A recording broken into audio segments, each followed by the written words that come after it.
Good morning children. आज मैं आपके सामने लेकर के आई हूँ अपठित गद्यांश। वे अपठित गद्यांश जो 5-5 नंबरों के पूछे जाते हैं, कभी 10 नंबर के भी पूछे जाते हैं, जैसे कि 9th स्टैंडर्ड में। और ये अपठित गद्यांश अच्छे से करने के लिए 1 से 2 बार गद्यांश को अच्छी तरह से पढ़ना बहुत ज़रूरी होता है। देखिए, मैं आपके सामने एक गद्यांश लेकर के आई हूँ।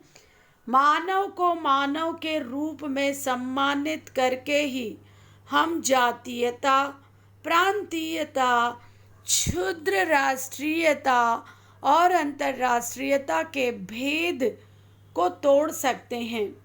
आज मानव मानव से दूर हटता जा रहा है।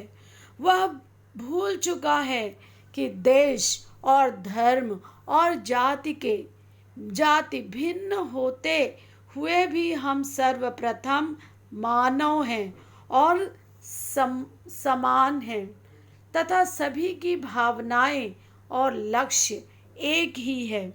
आज धर्म, देश, सत्ता, धन आदि का भेदभाव होने से एक मानव दूसरे मानव को मानव ही नहीं मानता। कभी कभी स्वधर्मी विधर्मी को, स्वदेशी विदेशी को, अफसर चपरासी को, धनिक निर्धन को और विद्वान निरक्षर को इंसान ही नहीं समझता और वह भूल जाता है कि दूसरे को भी समान रूप से इच्छा, भूख, प्यास सताते हैं तथा उसे भी प्रेम और आदर चाहिए। वह भूल जाता है कि दूसरे में भी स्वाभिमान का पुट है, उसे भी विश्राम की आवश्यकता है और उसे भी अपने बच्चे प्रिय हैं अथवा वह भी अपनी संतान के लिए कुछ करना चाहता है।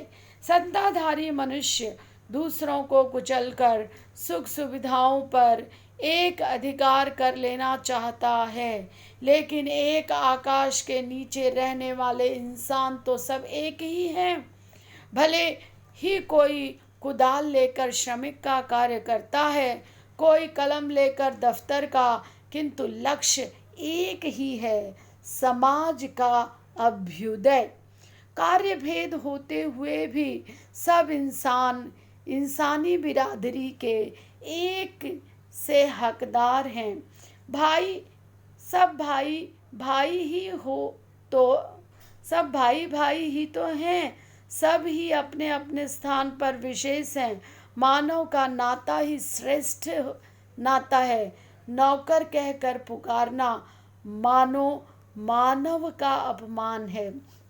सहयोगी, सहायक अथवा सस्नेह उसका नाम कहकर संबोधन करना मधुर है। पहला प्रश्न देखिए बच्चों, मानव को मानव के रूप में सम्मानित करना क्यों आवश्यक है?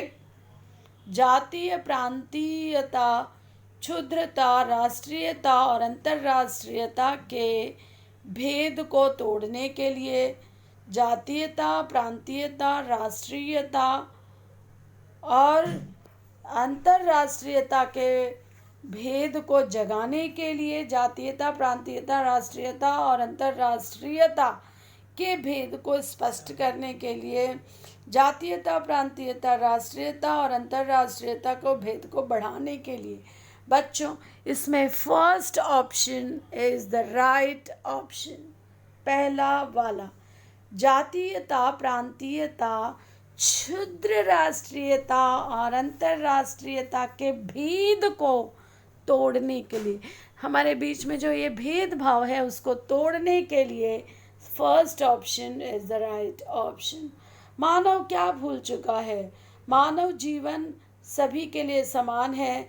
धर्म, देश और जाति के भिन्न होने के कारण सभी असमान हैं। धर्म, देश और जाति के भिन्न होने पर भी सभी सर्वप्रथम मानव है। मानव जीवन श्रेष्ठ है।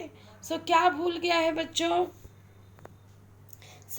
आज भूल चुका है कि धर्म, देश और जाति के भिन्न होने पर भी सभी मानव सर्वप्रथम मानव हैं।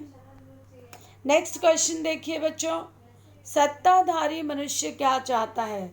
समाज का अभ्युदय, सत्ता पर एकाधिकार, सुख सुविधाओं पर एकाधिकार, सहयोगियों पर एकाधिकार। सत्ताधारी मनुष्य सुख सुविधाओं पर एकाधिकार चाहता है। एकाधिकार, सुख सुविधाओं पर एकाधिकार चाहता है। अगर आपको ये चाहिए तो फिर एक बार ऊपर चढ़कर देख लेते हैं बच्चों। सत्ताधारी मनुष्य दूसरों को कुचलकर, यहाँ देखिए इसका आंसर है सत्ताधारी मनुष्य दूसरों को कुचलकर सुख सुविधाओं पर एकाधिकार कर लेना चाहता है। लेकिन एक आकाश के नीचे रहने वाले इंसान तो सब एक ही हैं, भले कोई कुदाल। बच्चों इसका उत्तर देख लिया आपने कि सत्ताधारी मनुष्य सभी सुख सुविधाओं पर अधिकार चाहता है। आकाश के नीचे रहने वाले सभी इंसानों का क्या लक्ष्य है? समाज का अभ्युदय, कार्य करते हुए समाज का अभ्युदय। अभ्युदय मतलब ऊपर की ओर उठाना। कार्य करते हुए एक दूसरे का कल्याण, कार्य करते हुए जीविकोपार्जन, समाज का उद्धार, कार्य करते हुए समाज का उद्धार। बच्चों ये सारे अगर मैं मीनिंग के रूप में देखती हूँ तो सब सही है, लेकिन जो एक लाइन दी गई है समाज का अभ्युदय, that line is first only. कौन सा नाता श्रेष्ठ है? जीवन का नाता श्रेष्ठ है, मानवता तथा अमानवता का नाता श्रेष्ठ है, मानव का नाता श्रेष्ठ है, मानव का जीवन से नाता श्रेष्ठ है। चलिए एक बार हम ऊपर देख लेते हैं बच्चों इसको करने के लिए। हाँ, कार्य भेद होते हुए भी इंसानी बिरादरी सब एक हकदार है, भाई भाई ही तो हैं, अपने अपने स्थान पर विशेष। मानव का नाता श्रेष्ठ है, मानव, ये रहा मानव का नाता श्रेष्ठ नाता है। इसके आधार पे बच्चों कौन सा नाता श्रेष्ठ है? मानव का नाता श्रेष्ठ है। The second one will be the correct option. बच्चों आज हमने किया एक अपठित गद्यांश। चलिए अब मैं एक दूसरा भी आपके लिए ले लेती हूँ कि अपठित गद्यांश आप कैसे हल करोगे। ये रहा आपके सामने दूसरा अपठित गद्यांश। बहुत बड़ा है, इसको ध्यान से पढ़िए।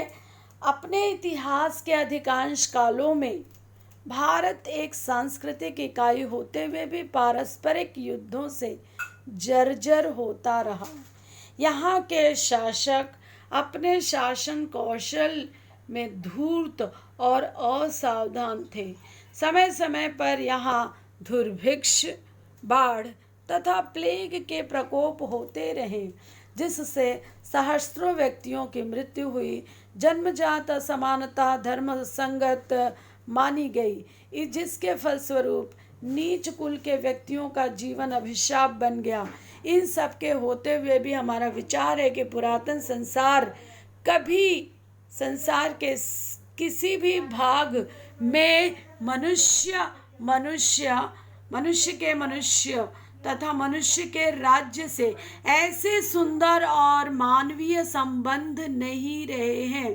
किसी भी अन्य प्राचीन सभ्यता में गुलामों की संख्या इतनी कम नहीं रही जितनी भारत में, और न ही अर्थशास्त्र के समान किसी प्राचीन न्याय ग्रंथ में मानवीय अधिकारों की इतनी सुरक्षा। मनु के समान किसी अन्य प्राचीन स्मृतिकार ने युद्ध में न्याय के ऐसे उच्चादर्शों की घोषणा भी नहीं की। हिंदू कालीन भारत के युद्धों के इतिहास में कोई भी ऐसी कहानी नहीं है जिसमें नगर के नगर तलवार के घाट उतारे गए हों अथवा शांति प्रिय नागरिकों का सामूहिक वध किया गया हो। असीरिया के बादशाहों की भयंकर क्रूरता जिसमें वे अपने बंदियों की खाली खिंचवा लेते थे, प्राचीन भारत में पूर्णतः अप्राप्य है। मतलब ऐसा भारत में कभी नहीं हुआ। राजा लड़ते थे, एक राजा दूसरे राजा से लड़ते थे, लेकिन वो गांव को या नगर को बर्बाद नहीं करते थे। निस्संदेह कहीं कहीं क्रूरता और कठोरतापूर्ण व्यवहार था, परंतु अन्य प्रारंभिक संस्कृतियों की अपेक्षा यह न गण्य था, यानी जिसकी गिनती न की जा सके, नहीं के बराबर था। हमारे लिए प्राचीन भारत सभ्यता की सर्वाधिक महत्वपूर्ण विशेषता उसकी मानवीयता है। सबसे पहले प्रश्न आता है बच्चों, भारत के इतिहास की क्या विशेषता रही है? एक सांस्कृतिक इकाई होते हुए भी उन्नति की राह पर आगे बढ़ना, एक सांस्कृतिक इकाई होते हुए भी अन्य संस्कृतियों को अपनाना, एक सांस्कृतिक इकाई होते हुए भी पारस्परिक युद्धों से जर्जर होना, एक सांस्कृतिक इकाई होते हुए भी प्रगति न कर पाना। बच्चों, ये पढ़ने के लिए हमें फिर से ऊपर देखना होगा। अपने इतिहास के अधिकांश कालों में भारत एक सांस्कृतिक इकाई होते हुए भी पारस्परिक युद्धों से जर्जर होता रहा। Third will be the right answer children, this third one. जन्मजात असमानता धर्म संगत मानने से क्या हुआ? जन्मजात असमानता धर्म संगत मानने से क्या हुआ? नीच कुल के व्यक्तियों का जीवन अभिशाप बन गया। This second one will come बच्चों। इसका कहाँ पे मिलेगा? चलो एक बार फिर से पैराग्राफ देख लेती हूँ। देखिए इस पैराग्राफ में ये रहा, नीच कुल के व्यक्तियों का जीवन असमान, जन्मजात असमानता धर्म संगत मानी गई। इसके फलस्वरूप नीच कुल के व्यक्तियों का जीवन अभिशाप बन गया। बच्चों, ये सेकेंड वाला राइट आंसर होगा। अर्थशास्त्र क्या है? प्राचीन न्याय धर्म ग्रंथ है या मानवीय अधिकारों का प्रामाणिक लेख है? मानवीय अधिकारों की एक पुस्तक, मानवीय अधिकारों का प्राचीन न्याय ग्रंथ है। चलिए देख लेते हैं। प्राचीन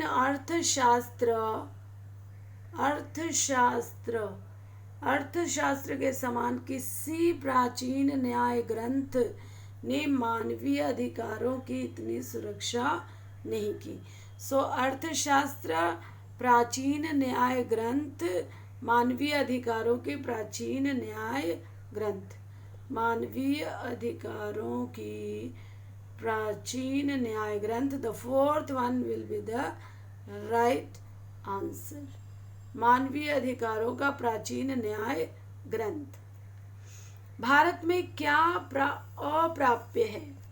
अप्राप्य जो नहीं मिलता है। भारत में बादशाहों के युद्ध प्रियता के प्रमाण, बादशाहों की क्रूरता और बंदियों के प्रति उनके अत्याचारों के प्रमाण, बादशाहों के स्मारक, बादशाहों की लोग के प्रति संवेदना। बच्चों, ये जो सबसे बड़ा वाला दिख रहा है ना, सेकेंड वन, बादशाहों की क्रूरता और बंदियों के प्रति उनके अत्याचारों के प्रमाण, ये भारत में अप्राप्य है। लास्ट देखिए, हमारी प्राचीन सभ्यता की सर्वाधिक महत्वपूर्ण विशेषता क्या है? महत्वपूर्ण विशेषता है उसकी मानवीयता, महत्वपूर्ण विशेषता है उसकी संवेदनशीलता, महत्वपूर्ण विशेषता है उसके मानवीय संबंध, और चौथा महत्वपूर्ण विशेषता है उसकी भावनाएं। बच्चों, ये फिर से देखने के लिए हमें ऊपर की तरफ जाना होगा। लास्ट लाइन में देखिए बच्चों, हमारे लिए प्राचीन भारतीय सभ्यता की सर्वाधिक महत्वपूर्ण विशेषता उसकी मानवीयता है। महत्वपूर्ण विशेषता उसकी मानवीयता है। महत्वपूर्ण, first one is the right answer. महत्वपूर्ण विशेषता उसकी मानवीयता है। ठीक है बच्चों, समझ गए? महत्वपूर्ण विशेषता है उसकी मानवीयता। सो बच्चों, आज हमने किया 2 अपठित गद्यांश और आपको एक आइडिया मिल गया होगा कि किस तरीके से अपठित गद्यांश किए जाते हैं, हल किए जाते हैं। धन्यवाद बच्चों।